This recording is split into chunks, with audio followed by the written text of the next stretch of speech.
fighters, consider great fighters. You want to be the best, fight the best. What's good? You ready? Go. Yeah. What's going on? We are live. The boxing roundtable, ready to talk boxing. Oscar Valdez, or I should say, Navarrete, Emmanuel El Vaquero Navarrete versus Oscar Valdez. Post-fight reaction. I'm gonna get right into it because that's what we do here. We don't Mickey Mouse. We don't play around and talk about what Oh, you heard the entrance music. That's not. Nah. We get right to the nitty gritty. Dominating performance by Emmanuel Navarrete. I think he looked good, man. He looked great. Like I said in the pre-fight, in the preview, in the pre-fight show, he just knows how to measure distance, whether on the outside or on the inside. And he even showed some wrinkles today. He showed defense, man. I think he boxed beautifully. I think he did his thing. Not only did he box beautifully, but of course he does what he does, and he punished his opponent. And he punished Oscar Valdez. I don't know if I've ever seen Oscar Valdez's face look like that. But, he took a lot of punishment. And, shout out to him for staying in there, being a warrior, and doing what he had to do. The commentators, of course, were pointing out the fact that Navarrete had hurt his hand. But one thing about that is that the way I look at when people hurt their hands in fights, Sean, is the same way I look at when someone gets cut by a punch.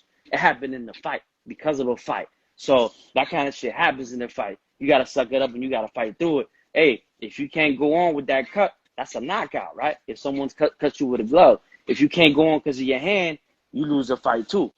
So, but nonetheless, he still did his thing. I think it might have been that. I think he did have, honestly, man, I think he did have a little bit of compassion on Valdez in the especially in that last round.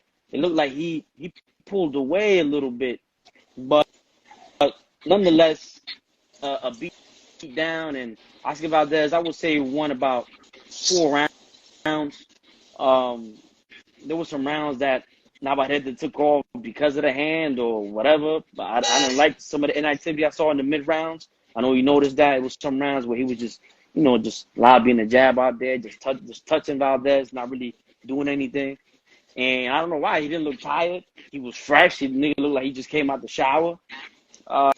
Congratulations to him, man. And I think he's the baddest man probably at 130 pounds. And just a great performance by him. Wow.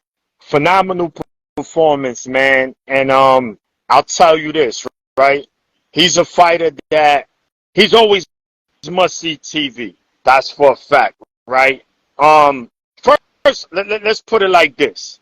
And it has nothing. I'm Puerto Rican, you're Dominican, but let's keep it real. Whenever you get 2 Mexican fighters in the ring, nobody does it better. That's not even up for debate. Fireworks. Nobody does it better. We know that. And not only that, that was for free.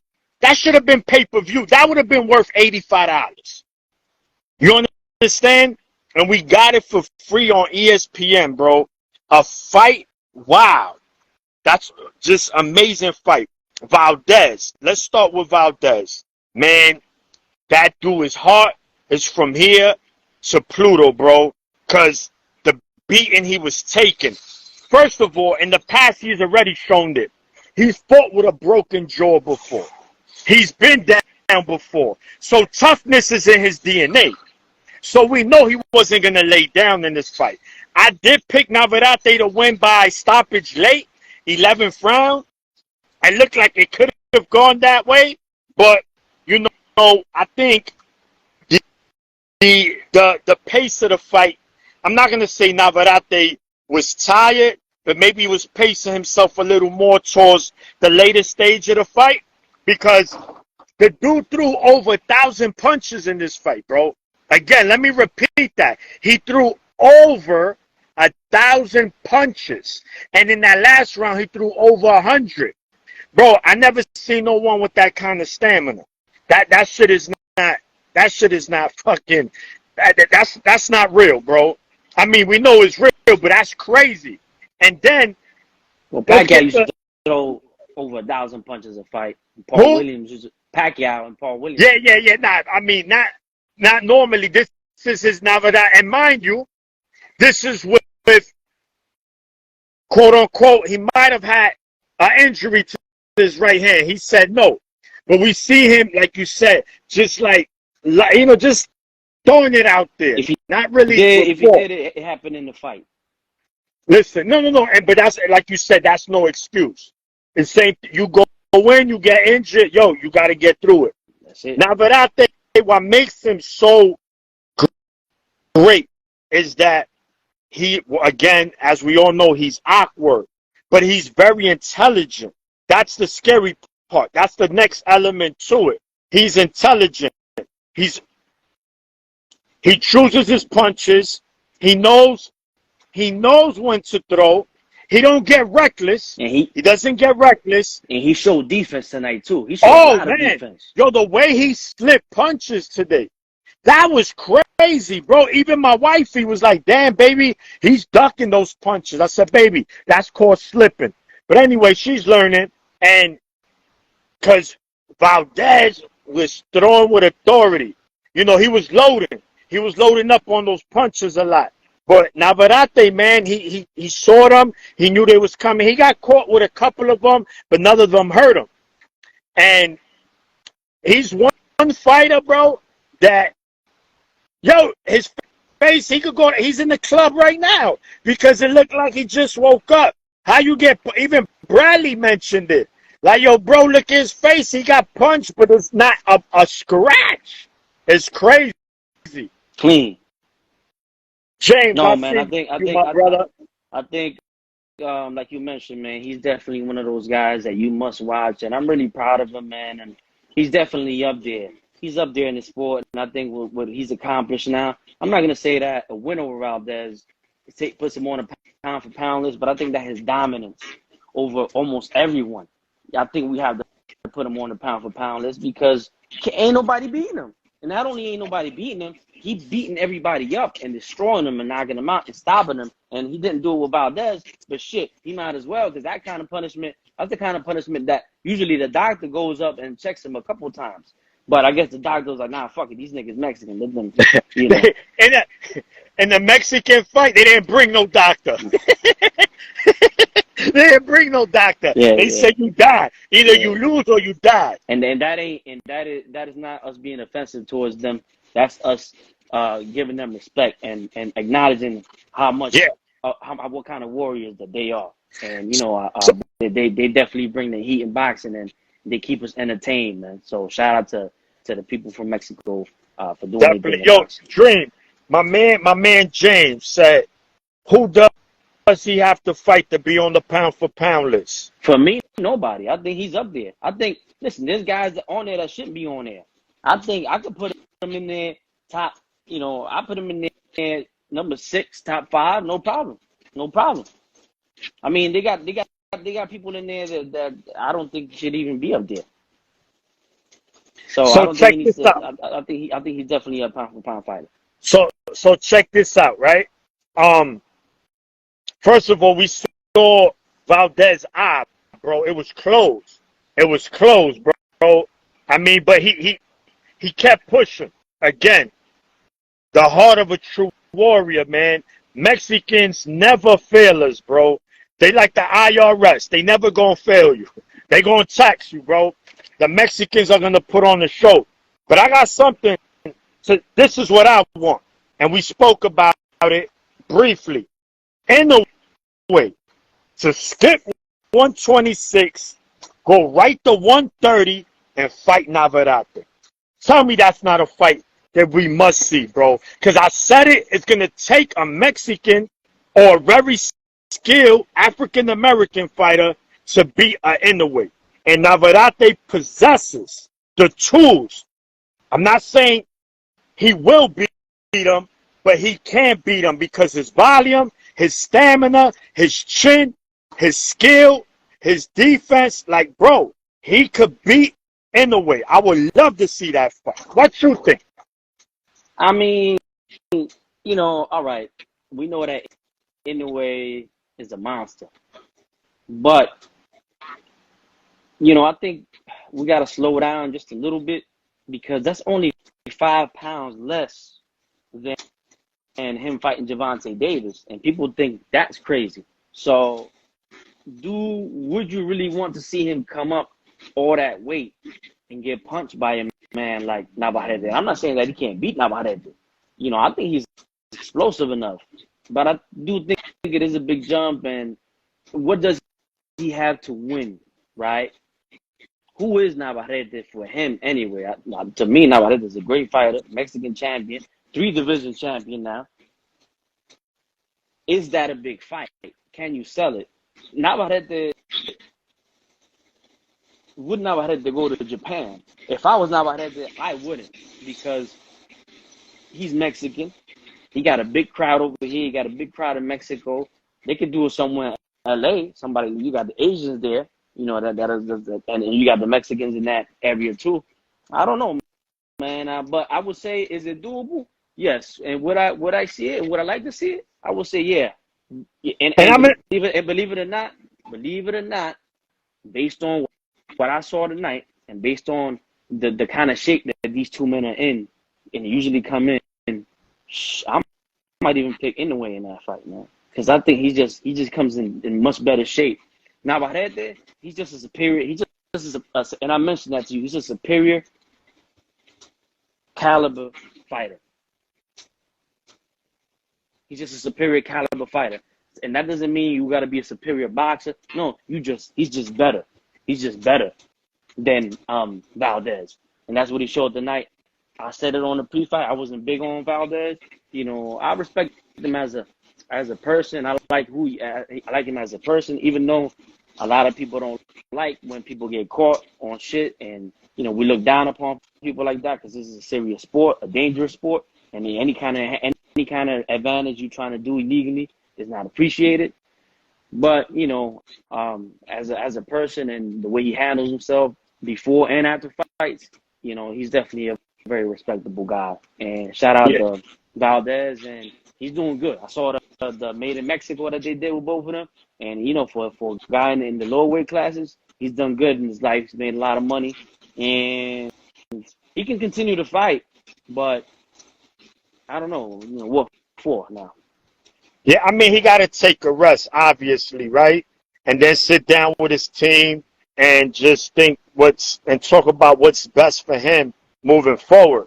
Now, the reason why I mentioned Inoue, now I know you said, it's only 5 pounds from Gervonta, but I know they make it right now, this is what fighters are doing, going up 2 weight classes. We got Charlo doing it, right? You got people. Remember, he just moved up 1 now, though. Remember, he just moved up 1. Remember, Inoue just moved up 1. I know. Right. He just went up to 122. But we've seen him already. He's already the far superior fighter there. He's going to beat Tapales, unify, and get up out of there. The reason why I say this, right? Navarrete, obviously, this is his best win. Inoue is slowly becoming a star, right? Everybody's talking about him. Everybody want to see more. But he still doesn't have that defining win. I'm not saying Fulton is a chump. We know Fulton is a master boxer, and that's a big win for him.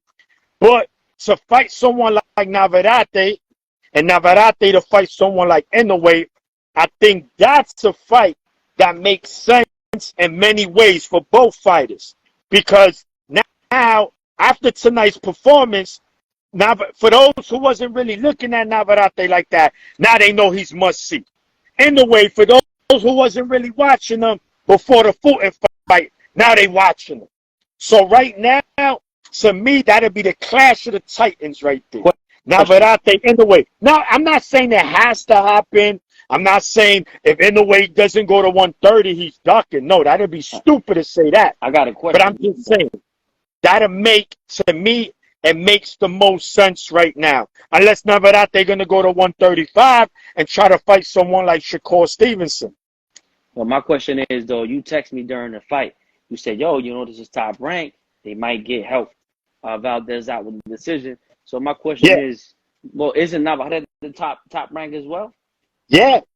All right. Well, since he is top rank, then that's. And you if Bob Arum, this is the internet. Everybody's on the internet. I know Bob Arum, old ass, is on the internet. I don't like to disrespect old people, but Bob Arum sometimes is not very respectable. Yo, if this shit lands in his ear from us or from whoever, he might do it because they're both. Remember, that's what he likes to do in house. So he don't care. He don't care if it's Inoue versus Tyson Fury. They both his. He might try to make that shit happen. So I think given that they're both with the same company, ESPN Top Rank, I think that it's a viable fight, and it's a fight that like you mentioned, that's what we're looking at: big names versus big names. And plus, for Navarrete, look where he's at now, right? He's 38-1 with 32 KOs. So he's up there, man. He's not like, I mean, he might want to say, look, man, I don't got much left in me. I want to make my last couple of fights count. Yeah, make them dollars. And make the dollars. And in the way, it's going to be a big payday. So I just think I think that if they do it, I don't think anywhere go all the way up to 130. And I think that'll hurt Navarrete. They'll probably do a little catch weight, and then it won't be.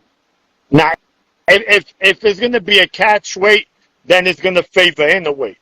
Because what's going to happen is this. Look, I know it's not going to happen next. Inoue is going to unify the junior featherweight. Then he's probably going to go up to 126 and smoke one of the champions up there. Then people are going to be talking about, Navarrete. I gotta look at who's at 126 because there's always good fighters at 126. Look, I'm going to tell you the champions. Rovici Ramirez, the Cuban.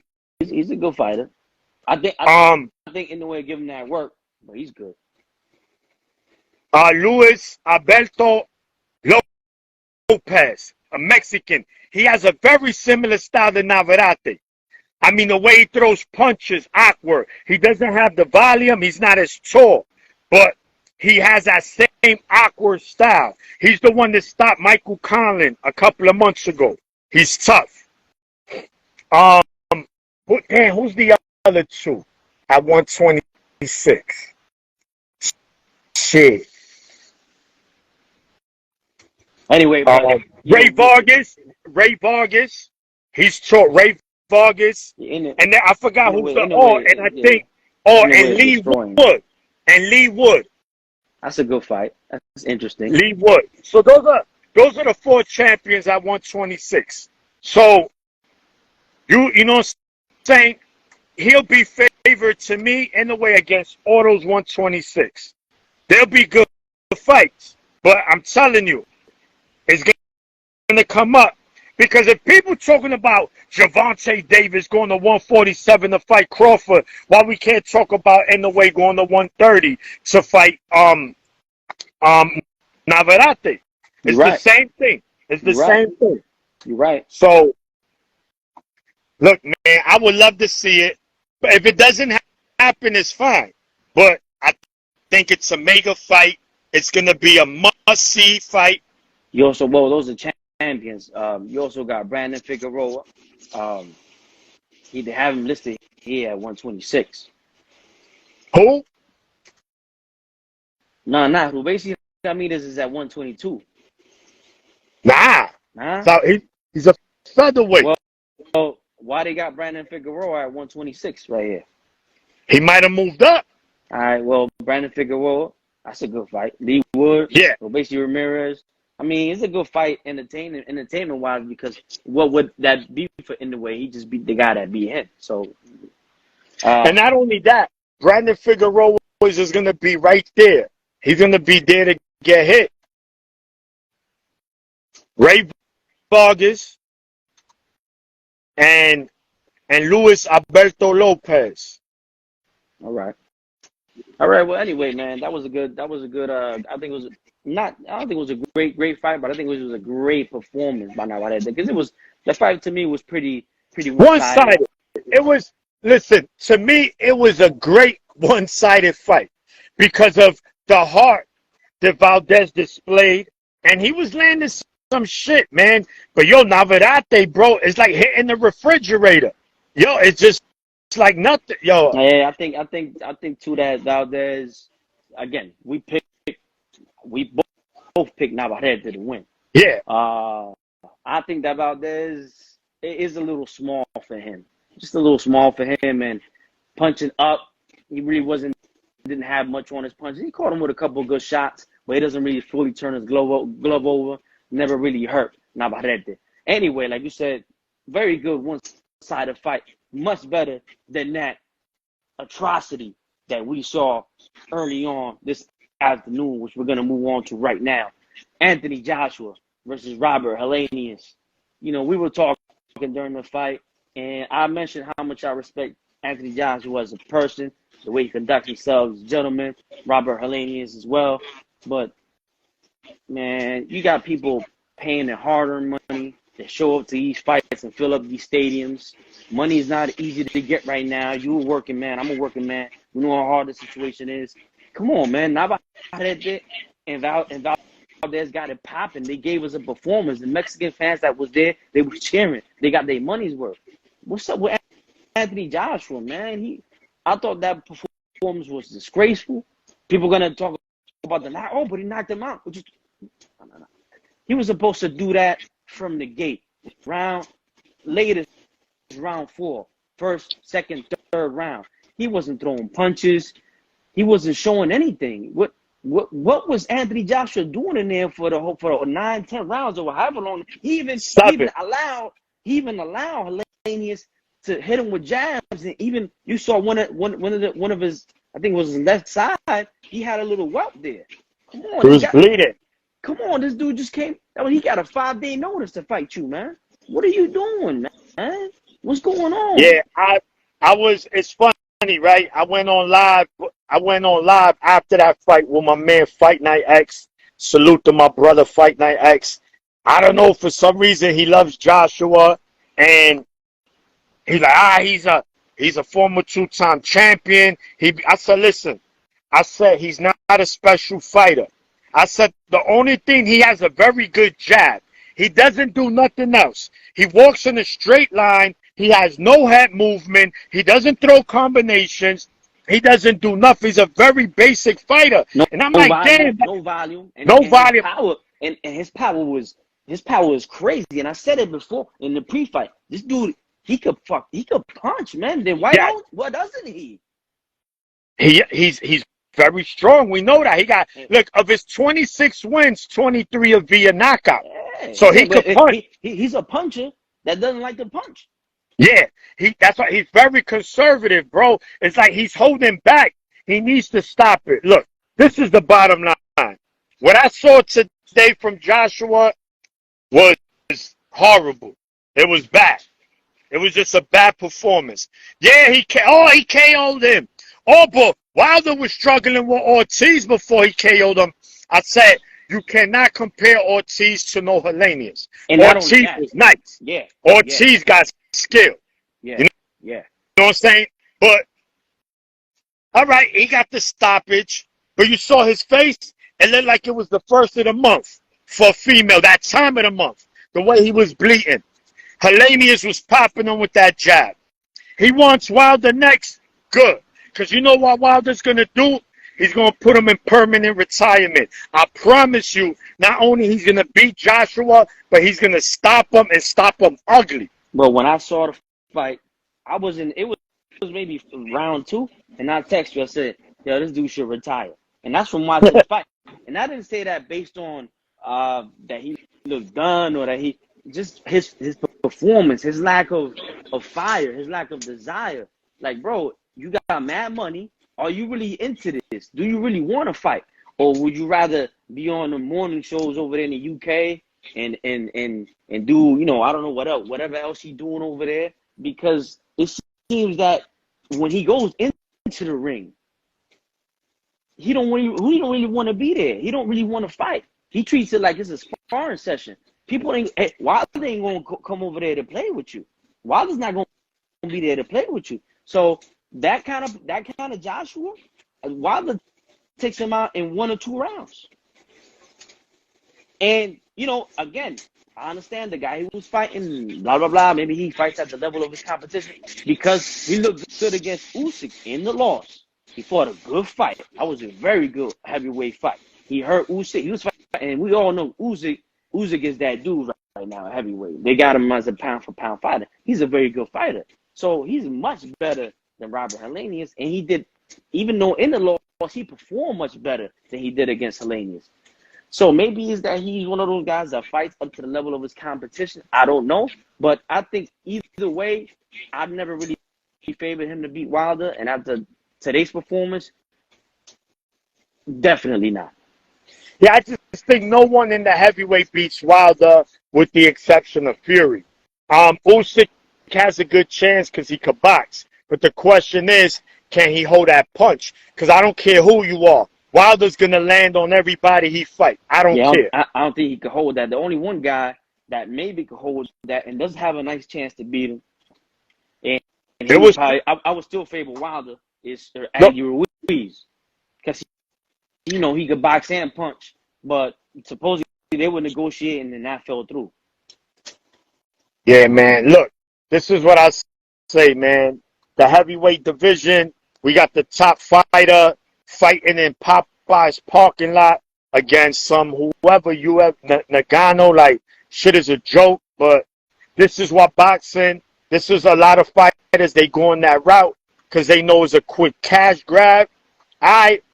Listen, you want to do that? Just make sure when you come back, you fight in either Usyk or the winner of Wilder Joshua. But it's the thing, when we talk about when you come back, this dude has mentioned retirement. He's 36, 37 years old. He's mentioned retirement already.